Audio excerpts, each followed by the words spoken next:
August 19, 1944, the Texas sun beat down mercilessly on the dusty compound outside Fort Bliss, turning the air thick and shimmering with heat that seemed to rise from the very earth itself.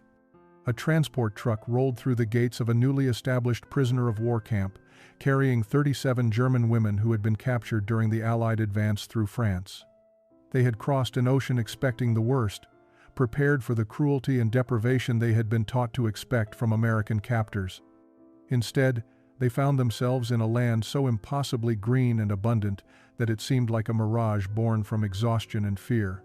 22-year-old Greta Hoffman pressed her face against the small window of the truck, watching as they passed fields of crops stretching endlessly toward the horizon.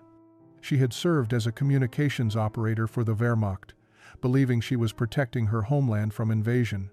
Now, dressed in the remnants of her gray auxiliary uniform, she clutched a small photograph of her younger sister Anna, who remained somewhere in bombed-out Hamburg. The other women sat in tense silence, their faces masks of dignified resignation. They had been taught that Americans were barbaric enemies who would treat prisoners with contempt and violence. Yet during their ocean crossing, they had been given adequate food and medical care. The contradiction troubled them in ways they could not yet articulate. The truck came to a stop outside a series of wooden barracks surrounded by wire fencing.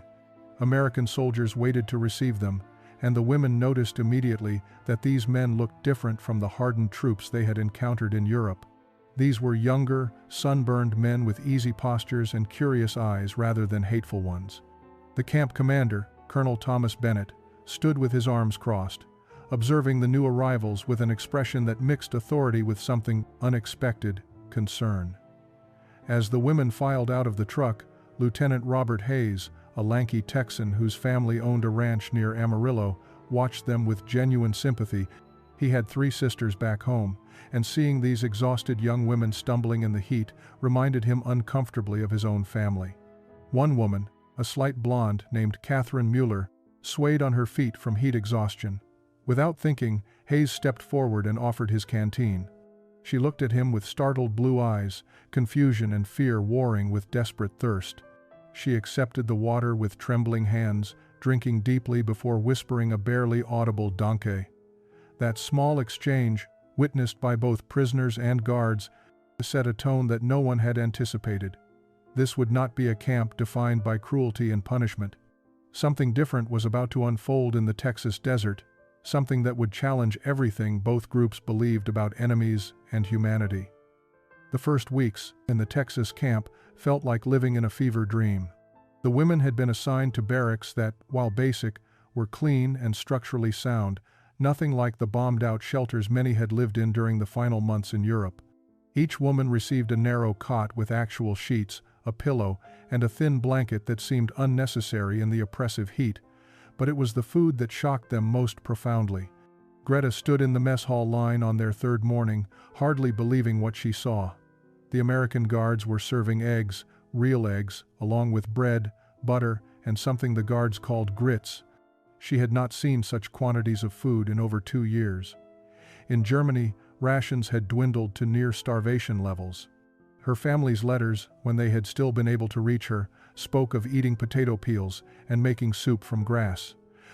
Yet here, in enemy captivity, she was being offered more food than she could comfortably eat. The abundance created a strange guilt that settled over the women like the Texas dust. 20-year-old Frieda Bauer, a former nurse from Munich, found herself unable to finish her portions. She would wrap bread in napkins and hide it in her barracks, a habit born from years of scarcity. When Lieutenant Hayes noticed this behavior, he did not reprimand her. Instead, he quietly explained through a German-speaking translator that there would be more food tomorrow, and the next day, and the day after that. The concept seemed impossible to grasp. The heat was another enemy entirely. These women from northern and central Germany found the August temperatures nearly unbearable. They were accustomed to cool summers and frigid winters, not this relentless sun that turned every surface hot to the touch. The American guards, native Texans mostly, seemed barely affected by temperatures that left the German women dizzy and exhausted. Private Daniel Cooper, a farmer's son from outside Dallas, took pity on them. He showed them how to wet bandanas and wear them around their necks, how to stay in shade during the hottest hours, and how to drink water steadily throughout the day rather than gulping it desperately. These small kindnesses, offered without ceremony or expectation of gratitude, confused the women deeply. Catherine Mueller, who had accepted that first canteen of water, found herself watching the American guards with growing bewilderment. They did not bark orders or enforce discipline through fear. They spoke to the prisoners in normal tones, almost conversationally, even when the women could not understand the English words. They smiled sometimes, casually, as if guarding enemy prisoners was just another job rather than an opportunity for revenge or cruelty. At night, lying on her cot and listening to the unfamiliar sounds of crickets and distant cattle, Greta wrote in a small journal she had managed to keep. "We are the defeated," she wrote in careful German script. "So why do we feel like guests, rather than captives?" September brought slightly cooler temperatures, though the German women still found the Texas heat oppressive compared to their homeland. By now, they had settled into the rhythms of camp life, performing assigned duties like laundry, kitchen assistance, and light maintenance work. The routine was neither difficult nor demanding, another contradiction that troubled them. They had expected hard labor as punishment for their nation's aggression. Instead, they found themselves treated according to Geneva Convention standards that their own country had often ignored. It was on a Thursday afternoon, the 15th of September, that everything changed. The kitchen staff had been working since dawn on something special, a project that had the American guards grinning with anticipation. Lieutenant Hayes had convinced Colonel Bennett to allow a small gesture of hospitality, something to mark the changing season and perhaps ease the perpetual tension that hung over the compound, despite the relatively humane conditions. When the lunch bell rang, the women filed into the mess hall as usual, expecting their standard fare of meat, vegetables, and bread. Instead, they found the tables laden with something entirely unexpected. Dozens of pies sat cooling on every surface, their golden crusts gleaming in the afternoon light that streamed through the windows. The aroma was intoxicating, sweet and buttery with hints of cinnamon and something the women could not immediately identify. Private Cooper stood near the serving line with several other guards, genuine excitement on his sunburned face. "Peach pie," he announced to the confused prisoners, gesturing broadly at the desserts. "Fresh peaches from the Johnson farm, best in all of Texas." The translator, a middle-aged corporal named Vincent Romano, whose grandmother had been German, attempted to explain. "Persich Kuchen," he said, though the German word seemed inadequate to describe what sat before them. The first women stood frozen, uncertain how to respond. Was this a test? Some kind of cruel joke? In their experience, nothing good came without strings attached, without some hidden price to be paid later. Greta exchanged glances with Frida and Catherine, reading the same suspicion and confusion in their eyes. They had been taught that Americans were wasteful and decadent, but this seemed beyond excess. Who gave elaborate desserts to enemy prisoners? Lieutenant Hayes noticed their hesitation and understood it immediately. He picked up a slice, took a generous bite, and smiled with obvious pleasure. "It's not poisoned," he said through Corporal Romano's translation, his tone gentle rather than mocking. "It's just pie. My mama makes one just like this every Sunday back home. Thought you ladies might enjoy a taste of what Texas does best." Still, no one moved.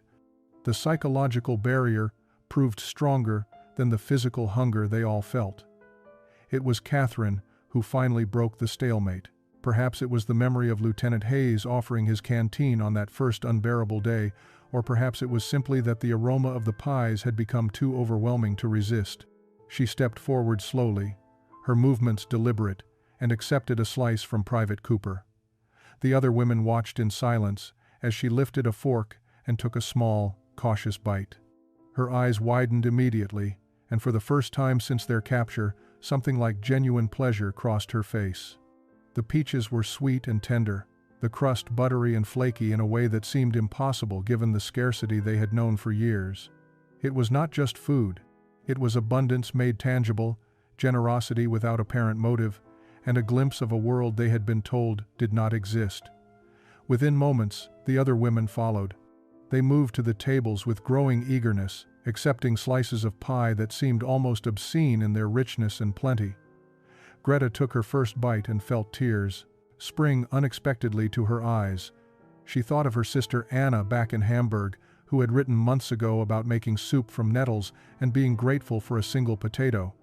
Here, in enemy captivity, Greta was eating dessert that would have fed her entire family for days.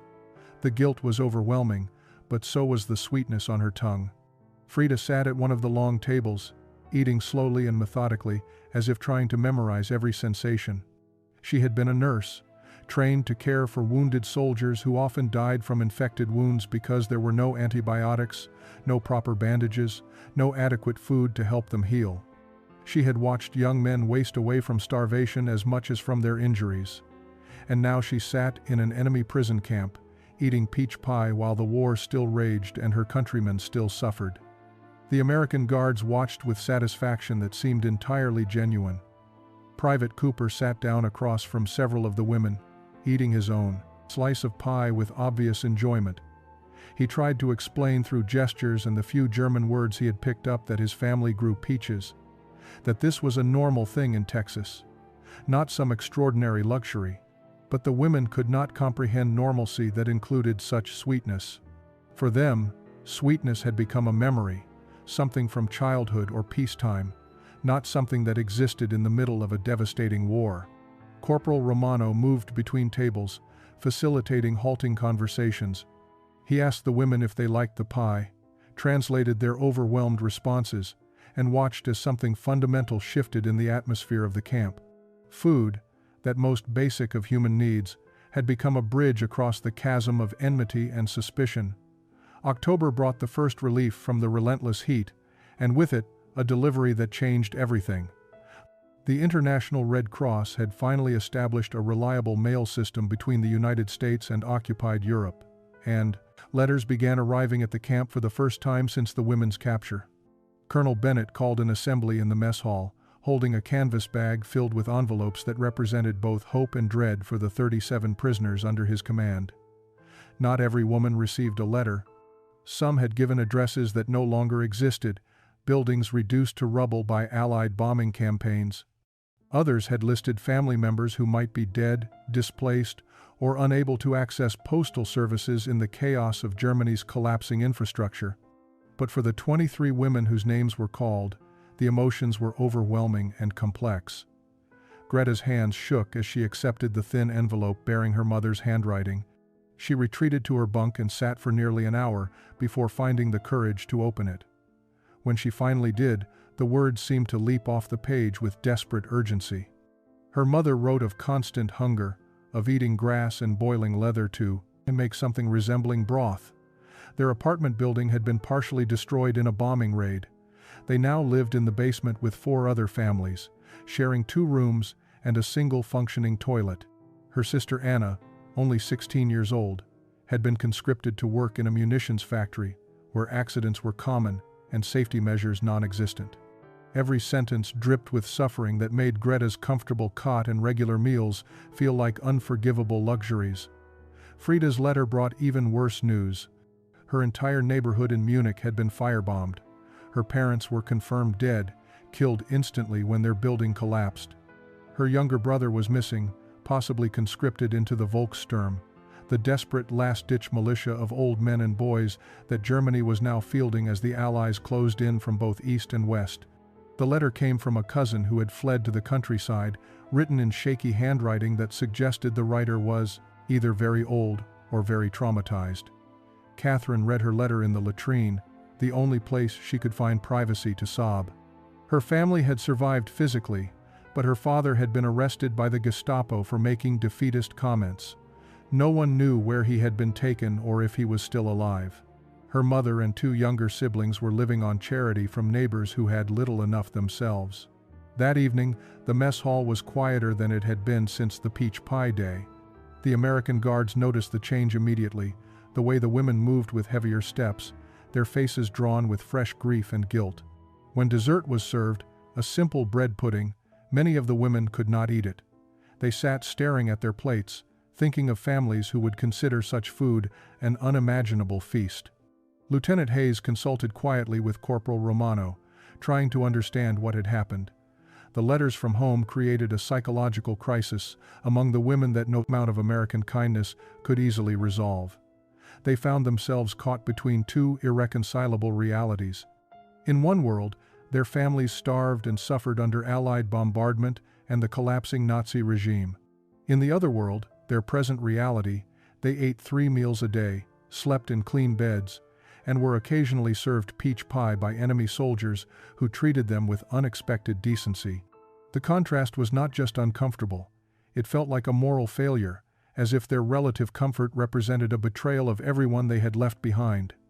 Greta stopped eating desserts entirely. When the kitchen staff served cake or pie or any sweet thing, she would pass her portion to another prisoner or simply leave it untouched on her plate. She could not swallow sweetness while imagining her sister Anna chewing grass to fill her stomach. Frida began working longer hours in the camp infirmary, volunteering for every available shift as if exhaustion might serve as penance for being well fed while her family lay dead in Munich's ruins. She scrubbed floors that were already clean, organized supplies that were already organized, anything to avoid the quiet moments when guilt could overwhelm her. Catherine wrote letters home obsessively, filling page after page with apologies for being captured, for being alive, for not suffering as much as those she loved. She tried to explain the American camp to her mother but found herself unable to describe the peach pie, the abundance, the kindness. How could she tell her starving family that their enemies fed her better than her own country ever had? The American guards watched these transformations with growing concern. Lieutenant Hayes approached Corporal Romano one evening after the women had returned to their barracks. "They're punishing themselves," he said, frustration evident in his voice. "We're trying to follow the Geneva Convention, treat them humanely, and they act like we're torturing them with kindness." Romano, whose understanding of German psychology ran deeper than most, tried to explain. "Sir, imagine if the situation were reversed. Imagine you were captured, and while you ate well, you knew your sisters back in Texas were starving. Wouldn't you feel guilty? Wouldn't every good meal feel like you were taking food from their mouths?" Hayes had no answer to that. The paradox seemed impossible to resolve. Private Cooper, who had grown particularly fond of the prisoners after their joyful response to his family's peaches, decided to try a different approach. He began sharing stories of his own family's struggles during the Great Depression, how they had nearly lost their farm, how his younger brother had died from pneumonia because they could not afford a doctor. He told these stories in simple English while Corporal Romano translated, trying to communicate that suffering was not unique to Germany, that Americans understood hardship too. Some of the women listened politely, but remained unconvinced. Their guilt ran too deep for such easy comfort. But others, including Greta, began to see something important in Cooper's words. Perhaps accepting kindness was not the same as forgetting those who suffered. The American guards at the Fort Bliss camp were an unexpected collection of men, most of them too young or too old for frontline combat, assigned to prisoner supervision because of medical disqualifications, agricultural deferments, or simple bureaucratic chance. They came primarily from Texas and neighboring states, men who had grown up on ranches and farms, who understood hard work and harder times, and who brought with them a straightforward decency that had nothing to do with military protocol and everything to do with how they had been raised. The German women had begun calling them Cowboys almost immediately after arrival, a term that amused the guards immensely since only a handful actually worked cattle. But the nickname stuck because it captured something essential about these men. They moved with an easy confidence, spoke in drawling accents that seemed to stretch words like taffy, and treated the business of guarding enemy prisoners with a casual pragmatism that bordered on friendliness. It was Private Cooper who first earned genuine trust from the women, not through any grand gesture but through consistent small kindnesses that accumulated over weeks and months. He noticed when Catherine's shoes were falling apart and requisitioned new ones without being asked. He brought Frida medical journals in English that she could not fully read but appreciated nonetheless, studying the diagrams and photographs to continue her nursing education. He organized a makeshift garden plot where the women could grow vegetables, understanding instinctively that having something to nurture might ease their homesickness and guilt. But it was Sergeant William Fletcher who made perhaps the deepest impact on the prisoners' understanding of their captors. Fletcher was 43 years old, too old for combat duty, and had spent 20 years working as a high school teacher in San Antonio before the war. He had volunteered for service despite his age because his only son had been killed at Normandy. The women learned about his loss through Corporal Romano, and it changed how they saw him. Here was a man who had every reason to hate Germans, whose son had died fighting against their country's armies, yet he treated them with the same patient respect he had once shown his students. He started informal English lessons in the evenings, open to any prisoner who wanted to attend. At first, only 3 women came. Within 2 weeks, nearly every prisoner in the camp sat in the mess hall after dinner, learning vocabulary and grammar from a man whose grief should have made him their enemy. Fletcher never mentioned his son directly to the prisoners, but his loss hung in the air like incense, making his kindness even more profound and inexplicable. Lieutenant Hayes remained the official face of camp administration, but his leadership style reflected the general atmosphere Cooper and Fletcher had helped create. He instituted a system where prisoners could request specific supplies or make suggestions about camp operations. He arranged for a small library of German books donated by local churches. He even allowed the women to receive care packages from sympathetic American families who had heard about the camp and wanted to help. These gestures were not required by regulations. They emerged from a fundamental belief that treating people with dignity was not contingent on their nationality or their status as defeated enemies. The Cowboys of Fort Bliss were teaching a lesson in humanity that none of the German women had expected to learn. By early December of 1944, the camp had settled into an unexpected equilibrium. The women worked their assigned duties, attended Sergeant Fletcher's English lessons, and maintained the quiet dignity that had characterized them since arrival. But beneath the surface routine, a profound question was beginning to take shape, one that none of them wanted to articulate, but all of them felt pressing against their consciousness with increasing urgency. What would happen when the war ended? Where would they go? And more troubling still, where did they want to go? The question became unavoidable when Colonel Bennett received orders to begin preparing repatriation protocols. The War Department anticipated that Germany would collapse within months, and plans needed to be established for processing and returning the thousands of prisoners held in camps across America. Bennett called Lieutenant Hayes into his office to discuss the situation, and Hayes immediately recognized the complexity they faced. These were not hardened soldiers eager to return home and rebuild. These were young women who had received devastating letters about destroyed homes, dead families, and a homeland that existed now only as a nightmare of rubble and starvation. Greta lay awake most nights thinking about Hamburg. She tried to imagine returning to her mother and sister, but the images that came to mind filled her with dread rather than longing. She would arrive malnourished from the journey, unable to contribute anything meaningful to their survival. She would become another mouth to feed in a city where food did not exist. Her nursing skills might be useful, but the letters suggested that medical supplies were non-existent, that doctors were performing amputations without anesthesia and watching patients die from infections that any basic antibiotic could cure. What good could she do in a place where helplessness was the only constant? More disturbing than these practical concerns was a realization that crept over her in quiet moments. She did not want to return to Germany. Not because she had stopped loving her family or ceased caring about her homeland's suffering, but because she had discovered something in Texas that she had never experienced in her entire life. She had discovered what it felt like to live without fear. In Germany, even before the war's devastation, she had lived under the constant pressure of conformity and surveillance. Every word was measured, every opinion filtered through the lens of what was safe to express. The Reich demanded total loyalty and punished doubt with ruthless efficiency. She had joined the Women's Auxiliary Corps not from patriotic fervor, but because refusal would have marked her family as suspect, as enemies of the state. Here in the American camp, she could think freely for the first time. She could question, doubt, and explore ideas without terror of denunciation. The irony was not lost on her. She felt more free in enemy captivity than she had ever felt in her own country. Frida and Catherine were experiencing similar revelations, though they expressed them differently. Frida threw herself into medical work, recognizing that American facilities, even in a prison camp, offered better training than anything available in Germany's ruins. Catherine had begun writing poetry in her journal, words that would have been dangerous or forbidden under Nazi censorship, words about loss and hope and the possibility of redemption through suffering. May 8, 1945, Victory in Europe Day arrived at Fort Bliss with less celebration than might have been expected. The American Guards cheered and embraced, relieved that the war in Europe had finally ended and their friends and brothers fighting overseas would soon come home.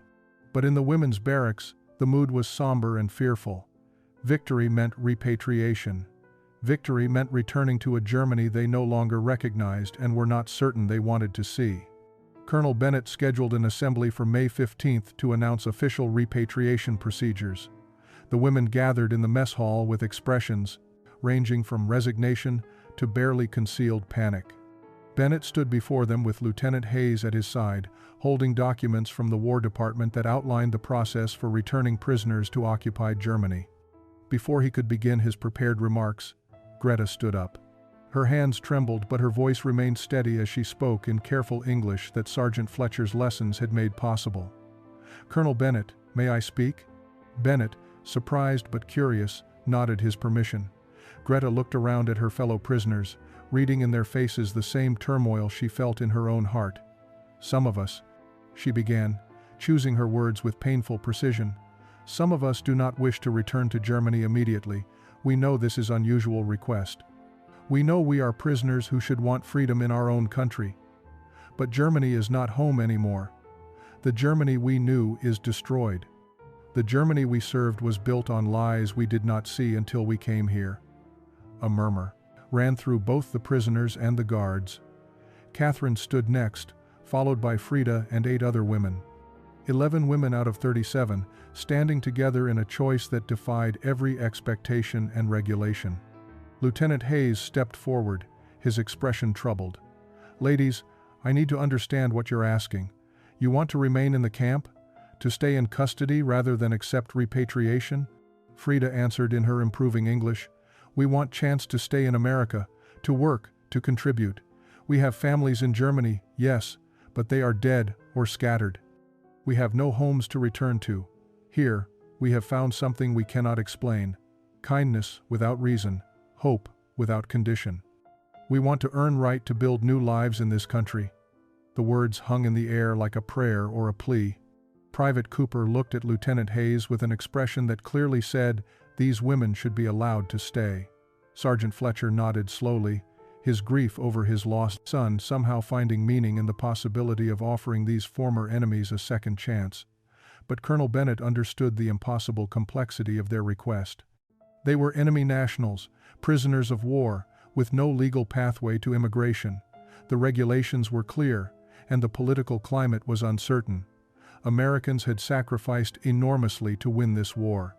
How would they react to former enemy soldiers being allowed to remain in the country? Yet looking at these 11 women, Bennett saw not enemies but human beings caught in the machinery of history, asking for nothing more than what America had always claimed to offer: the possibility of redemption and a fresh start. The debate over the 11 women who wished to remain consumed the War Department for weeks. Colonel Bennett sent urgent communications to Washington, outlining the unprecedented situation and arguing for humanitarian consideration. Lieutenant Hayes wrote a personal letter to his congressman, describing the transformation he had witnessed and the genuine remorse these women had shown upon learning the full truth about their country's actions. Sergeant Fletcher organized a petition signed by every American staff member at the camp, testifying to the women's character and their potential contributions to American society. But it was the response from the local community that ultimately made the difference. Private Cooper's family, the peach farmers who had donated fruit for that transformative September afternoon, offered to sponsor Greta. They would provide housing and employment, guaranteeing she would not become a burden on public resources. Similar offers came from other Texas families, many of them motivated by religious convictions about forgiveness and redemption. The Henderson family, whose son had died at Anzio, offered to sponsor Catherine, seeing in her an opportunity to honor their lost child by showing mercy to a former enemy. A hospital in San Antonio agreed to continue Frida's medical training, recognizing talent that should not be wasted because of an accident of birth. By July, all 11 women had found American sponsors willing to vouch for them and support their transition from prisoners to immigrants. The bureaucratic machinery ground slowly, but eventually, a solution emerged. The women would be reclassified as displaced persons rather than prisoners of war, making them eligible for special immigration status under emergency wartime provisions. They would need to prove themselves through work and good conduct, and their status would be reviewed annually. But they would be given the chance they had requested, the opportunity to build new lives in the country that had defeated their homeland. The remaining 26 women who chose repatriation did so with mixed emotions. Some genuinely longed to return to families they hoped had survived. Others felt duty-bound to help rebuild their shattered country, carrying with them the lessons of kindness and dignity they had learned from their American captors. On the day of departure, August 3, 1945, the camp assembled for a final gathering. Those leaving and those staying embraced tearfully, promising to write, to remember, to carry forward the unexpected grace they had all experienced in this unlikely place. Colonel Bennett addressed both groups with words that would be remembered long after the war faded into history. "You came here as our enemies," he said. "You leave as something none of us expected. As friends, as students of what America can be at its best. Some of you return to Germany to rebuild. Others remain here to build anew. Both choices require courage, and both honor the best parts of human nature." Greta stood with the others who were staying, watching the transport trucks carry away women who had become sisters through shared captivity and transformation. In her pocket, she carried a carefully wrapped slice of dried peach, preserved from that September day when everything had changed. It had become her talisman, her reminder that sweetness could exist even in the bitterest circumstances, that enemies could become friends through the simple act of sharing what they had.